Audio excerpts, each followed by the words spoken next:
Have you ever seen a new product, maybe a service, and just stop for a second and you find yourself thinking not just, "Oh, that's neat," but "Wow, how did they even come up with the strategy for this?" Yeah. Or sometimes, what were they thinking? Exactly. It feels kind of like watching a really slick performance and then wondering about all the planning, the decisions that happen behind the scenes to make it look so easy. Right. So today, we're going to pull back that curtain a little. This deep dive, our mission really is to give you a shortcut, to get you clued in on the basic frameworks businesses use, the ways they connect with you. Yeah. And it's way more than just looking at the ads. Oh, absolutely. We're talking about the real guts of how companies think about getting their stuff out there. And to help us do that, we're digging into some insights from Susanna Chang. She's a marketing manager over at Vermilion, the mobile phone company. Okay. And she talks about two really key frameworks. You've probably heard of them, the classic 4Ps, and then the more sort of customer-focused 4Cs. Ah, okay. P's and C's. Yeah. And these aren't just like textbook terms. They're genuinely useful ways, kind of like different lenses, for looking at pretty much any product or service you bump into. Like the phone in your pocket right now. Exactly that. Or, the app you use to order lunch. These ideas are everywhere once you start looking. So, okay, how do companies start building these strategies? You mentioned the 4Ps first.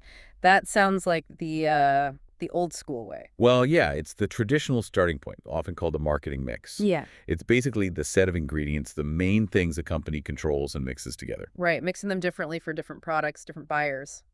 That makes sense. It sounds very much like it's viewed from the company's side of things. That's exactly it. You've nailed it. Yeah. The P's are fundamentally about the company's internal decisions. What are we going to offer? How will we price it? Where will we sell it? How will we talk about it? Gotcha. And, what's often missed, even by people in marketing sometimes, is how tightly linked these P's are. You tweak one, Like change where you sell it. yeah, change the place, and boom, it can totally affect your price, maybe even what kind of promotion makes sense anymore. This constant balancing act. Yeah. Understanding that interplay, that's the real key. Okay, this is interesting. Let's break them down then. The first P, product. Right. So deciding what you're actually selling, the product, the service, what the company puts out there. But how broad is product? Right. Is it just the physical thing? Say for Vermilion, is it just the phone handset? That's a great question because, yeah, product is broader now. Susanna makes it clear for them, it's not just the phone. Okay. It could absolutely be a service like your data plan, Yeah. or more likely it's a bundle, right? Yeah. The phone plus the plan, maybe some cloud storage, accessories. So it's the whole package deal they offer. Exactly, the offering. Yeah. And you asked about customer service. That often fits more under promotion or maybe communication in the other framework. But you could argue that amazing service becomes part of the value of the product itself. It enhances the whole thing. Yeah, I can see that. Like the experience is part of what you buy. Totally, especially now. Yeah. The product is often the whole experience. Okay. So once you've figured out that offering, that leads straight to the next P price, Hmm. which sounds simple. Just put a price tag on it. But it's not, is it? It's about making it attractive so people buy it, but also making sure the company actually, makes money. Yeah, that dual objective. It's a real tightrope walk. The price has to feel like good value to you, the customer, otherwise you just won't bite. Right. But it also has to cover all their costs and ideally generate profit. And there's so much strategy within pricing itself. Think about dynamic pricing. You see that with airlines, hotels. Oh, yeah. Price is changing all the time. Exactly. Or just simple psychological tricks like pricing things at £9.99 instead of £10. Or pricing based on the value you get, not just what it costs to make. It's complex stuff. Market research, psychology, finance. It all feeds in. Wow. Okay. So you've got your product, you've priced it, now you need to get it to people. That brings us to place. Finding the right channels, the right outlets to reach the people you want to sell to. It seems obvious, but I guess you can really mess this up. Oh, easily. Massively. Think about it. You've got this amazing new gadget, but you only sell it in, I don't know, tiny specialist shops nobody's heard of. Yeah, and your target audience shops on Amazon or at big retail chains. Exactly. Total mismatch. Place strategy is huge. Are you selling direct-to-consumer from your website, using retailers, wholesalers, online marketplaces? Maybe a mix? An omni-channel thing? Precisely. Making sure it feels consistent whether you buy online, in a store, on an app. It's all about access and convenience for the customer and how it reflects on your brand. Makes sense. Okay, that leaves the fourth P, promotion. This is the one everyone thinks of first, right? Ads, commercials. Yeah, that's the common perception. But Susanna really stresses, and it's important, that it's way broader than just advertising. Okay.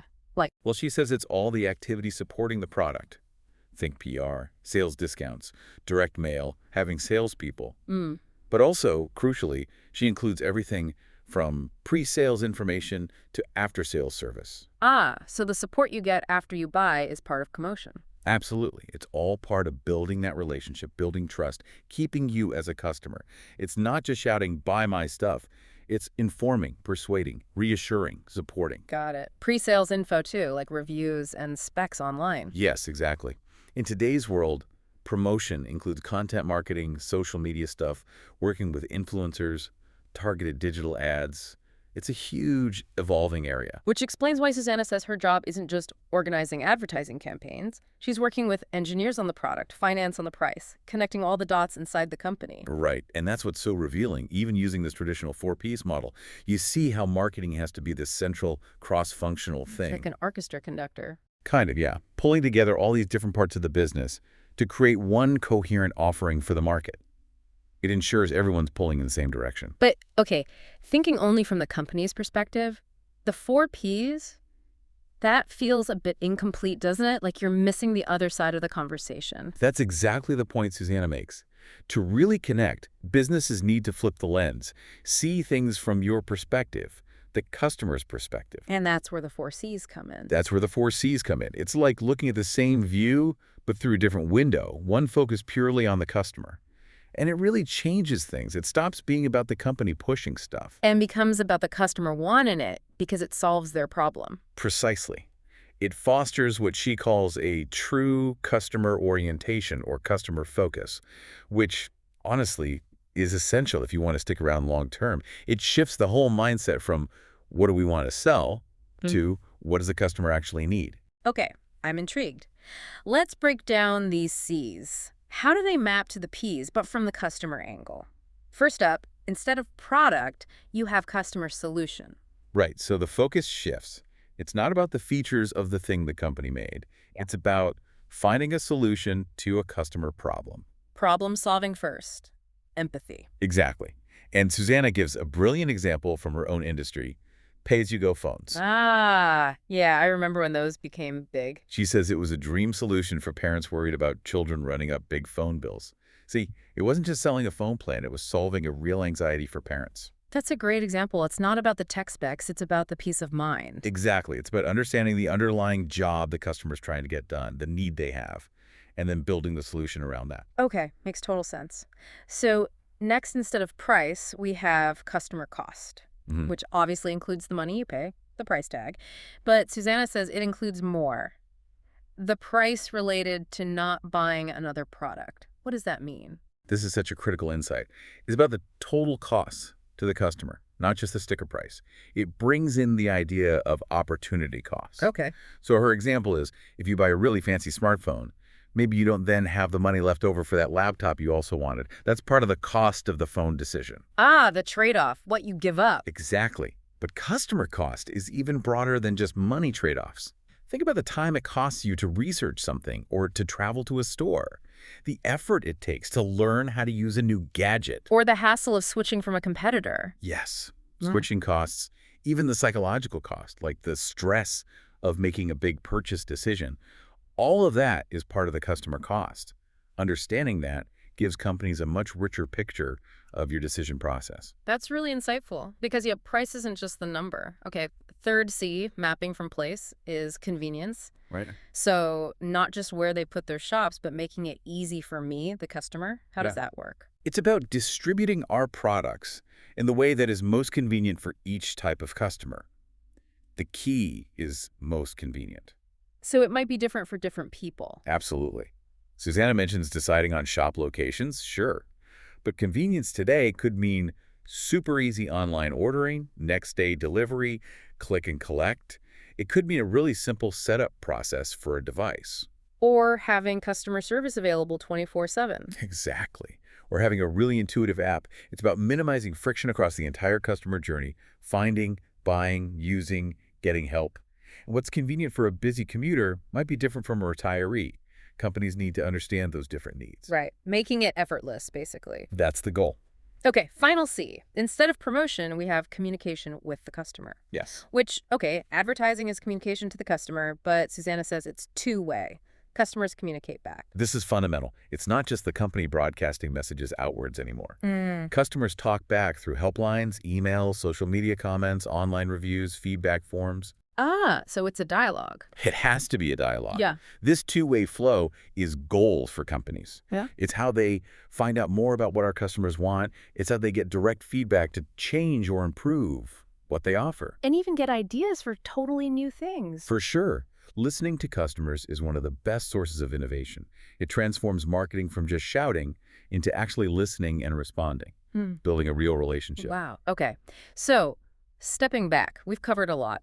We started with the company's view, the 4 Ps, product, price, place, promotion, that kind of internal checklist. Right, the strategic levers the company pulls. And then we flipped it completely to the customer's view, the 4 Cs, customer solution, customer cost, convenience, and communication, seeing it through your eyes. Yeah, understanding what the customer is actually experiencing and needing. And looking at both seems crucial, right? They're like two sides of the same coin. That's a perfect way to put it. It's not about choosing P's or C's.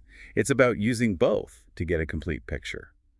The most successful companies, I think, are the ones that really master aligning their internal P strategies with the external C realities of their customers. So starting with the customer's problem, their costs, their need for convenience, their desire to communicate, and then building the product, price, place, and promotion around that. Exactly. When you truly understand the customer's world through the C's, you can make much smarter decisions about your piece. That's how you create something people genuinely want and value. So here's a thought for everyone listening. The next time you're looking at a new product, or maybe even one you use all the time, try putting on both hats. Yeah. First, think like the company. What's their product strategy here? How did they decide on the price? Where is their place, their distribution, and what's their promotion approach? Okay, analyze the PS. Then flip it. Think from your perspective. What solution does this actually offer me? What's the real cost for me? Money, time, effort, trade-offs. How convenient is it, truly? And how well do they communicate with me, not just at me? That's a great exercise, applying both frameworks. Yeah. I think you might genuinely be surprised at the layers you uncover. It could really change how you look at the businesses you interact with every single day.